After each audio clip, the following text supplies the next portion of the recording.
Hi everybody, how we doing today? Hope you're all having a great day. Well, I did this little tutorial explaining some different things in a previous tutorial, just talking about using acrylics with watercolor. So today I'm just going to continue on with this particular video, and we're just going to add, I like to take a painting and then add to it. I love doing that. So I think what we're going to do to this one here is I think we're going to add some grass at the bottom. It doesn't have anything. It's not sitting on anything. So, I mean, there's several ways you can, do grass. I'm just going to go into my green. Get some sap green, I guess, going on. A little bit of burnt sienna, put that in there. I don't want it to be real wet. I don't want it to be real dry either. Whoops, that was the sepia. We didn't want that one. Okay, so we're gonna have some dark green at first, I guess. Fix my palette better after. And we're just gonna come down here and flick. I'm using a 3/4 flat brush. And I'm just gonna flick around.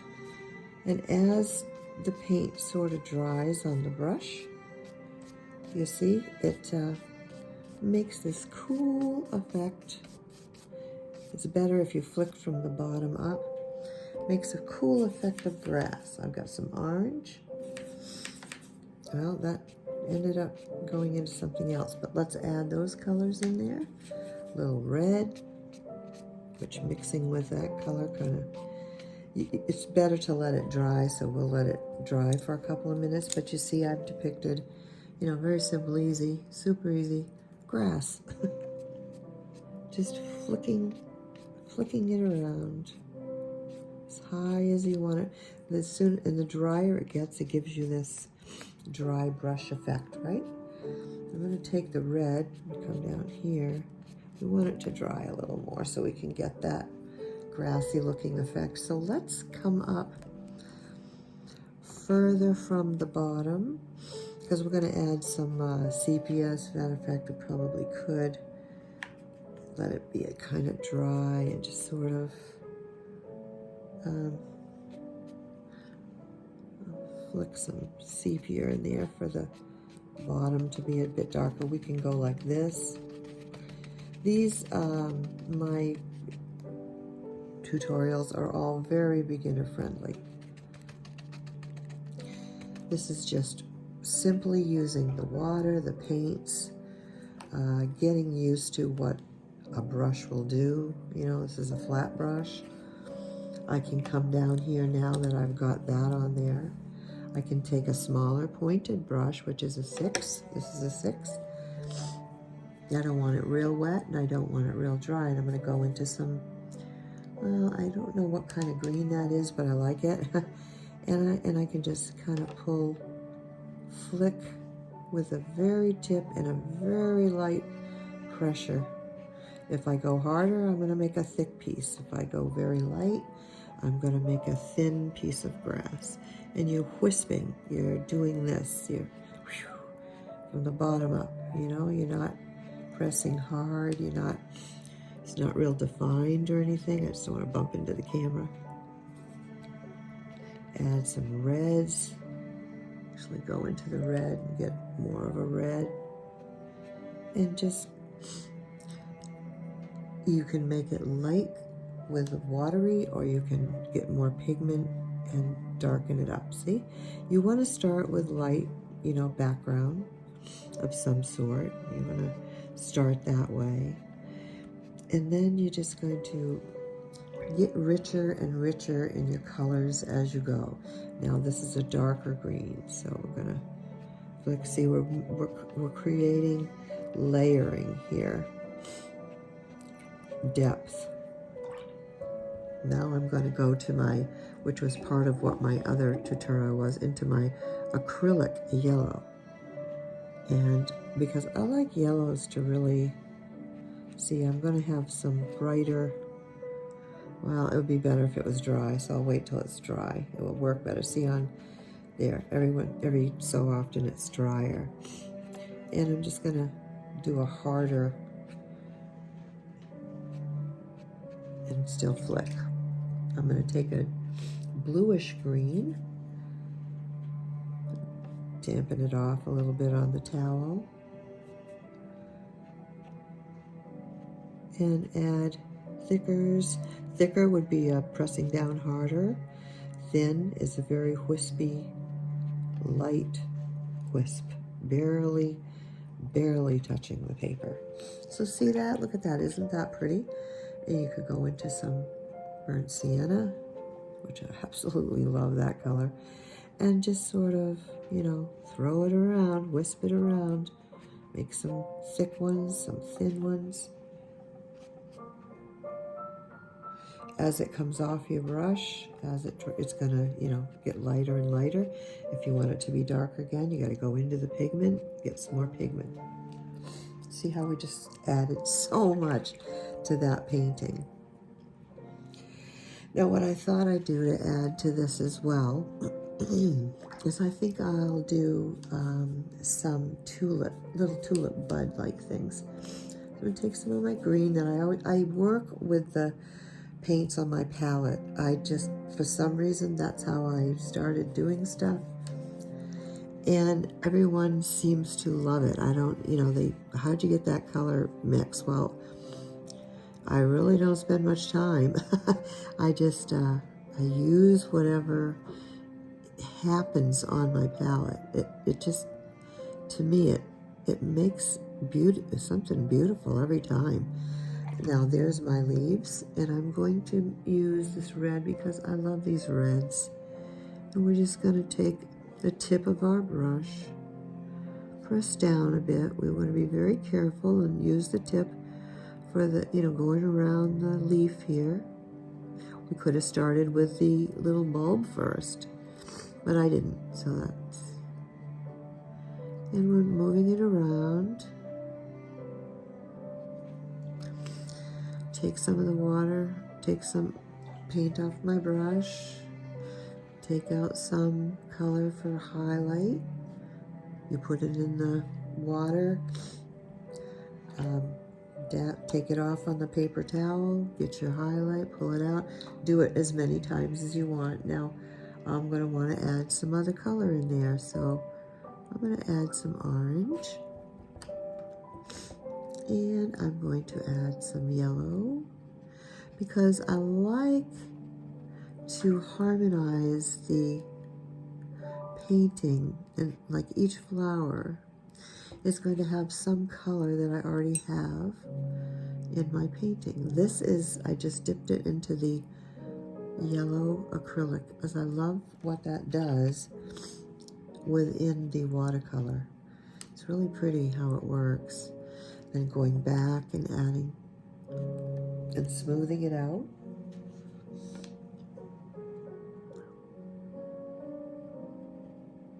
Make a little definition here of the, if you want. And painting is all what you want it to be. You decide. You get to decide.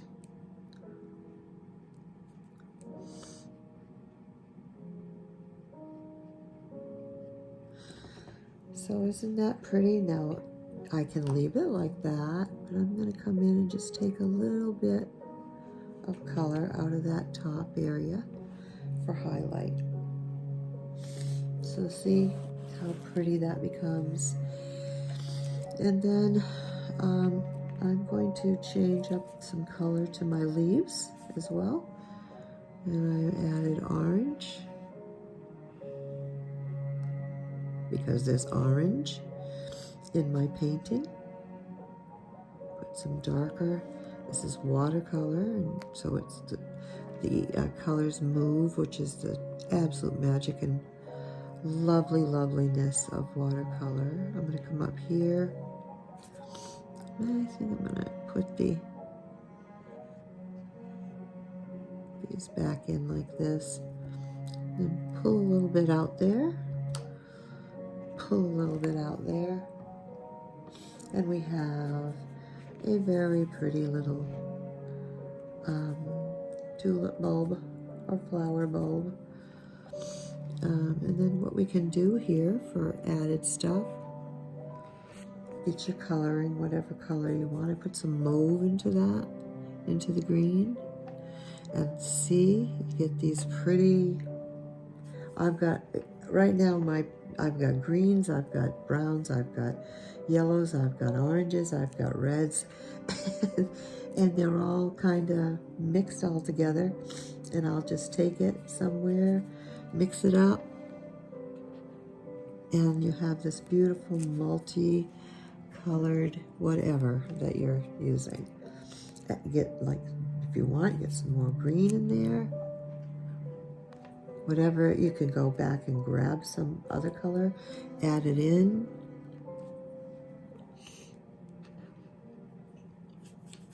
I just love swirling all my colors around and seeing what they end up. It's one of the things that people have commented on the most, believe it or not. Or not the most, but a lot. And so there we have a lot of different color with those. I'm adding some blue now. And I'm just sort of, so this particular method that I'm using right here is, if we do it from the bottom out, we start with, at the stem, press down and come up on the tip. If we do it the other way around, it's going to be, or can I do it? Tip, press down, come up and attach to the stem. I mean, look at what we're doing with this painting already. We are really, really, really, I mean, just really making it so pretty. I'm going to actually go into a blue. I'm going to come down here that this is dry now. Well, I guess I'll do a different blue. This is a ultramarine, but it's mixing with the colors. Press down hard every now and then to get a nice thick one. But the more colors you can put together, the more beautiful and harmonious, especially using all the colors within the painting that you're doing. Now right here, I'm adding some blue that I just put in the grass and adding it in here. So all over your painting, as the person's eye looks around at the painting, they're seeing what's called harmony, because all the same colors are being utilized throughout the painting. One color I have not used much of so far is purple. So I'm going to take some purple with some of that other mixture I've had. Now I'm going to come over here and I'm going to make a few other purpley kinds. I'm going to get the red, come back, add some of that. I'm going to come over here and do that. You want to dance your leaves all around, dance your painting around. So we've done quite a lot already. I don't want this one to go too long, but there's many things that could be added to this painting in many different fashions and ways. Like, for instance, I could add more yellow into here. I could come up and I could put some yellow in there. One of the things I will do is come down and add a little darker at the base.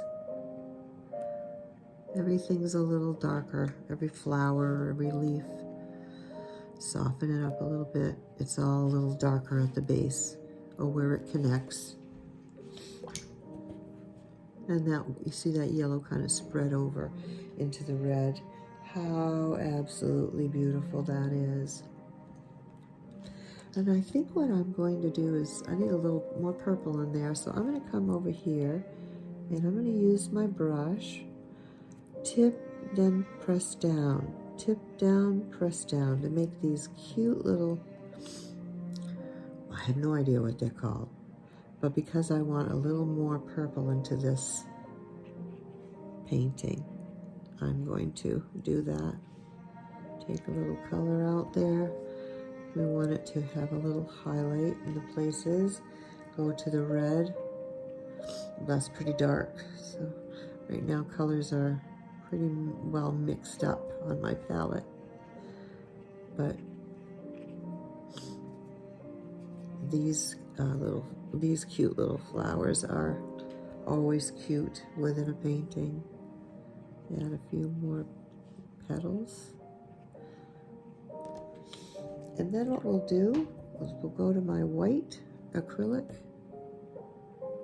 I think my white is pretty well dried up. I think that's my problem. And I wanted to add it. Yeah, we can't use it. I'll have to replenish it after. But again, when you use your acrylic, you can use the acrylic brushes. I mean the watercolor brushes with the acrylic. Just make sure, very important, make sure that you're going to have to wash them a lot better. Make sure they're completely washed out of paint, or you'll ruin your watercolor brushes, but you can do it. I mean, some people, they only have one set of paint brushes and that's all they use. They don't. Well, I just want to make a light center, so I guess that works out okay. So watery, so I guess it's just not there. And we put them down here into the grass, so they incorporate themselves in, but you can take some green if you want.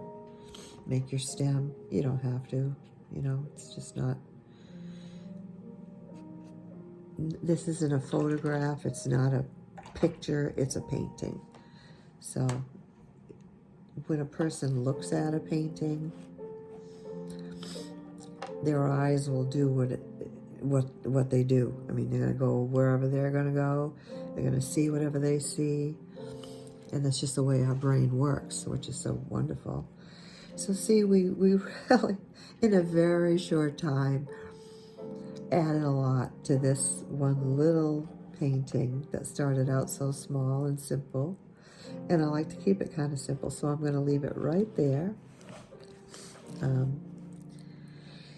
And the only other thing I think I'm going to do and show you that you can do is I'm going to take my brush, get it really wet, just drop it into the water. I'm going to come over to the, I think I'm going to grab the orange, get it wet again, take another brush, you've seen this done many times, hold it like this,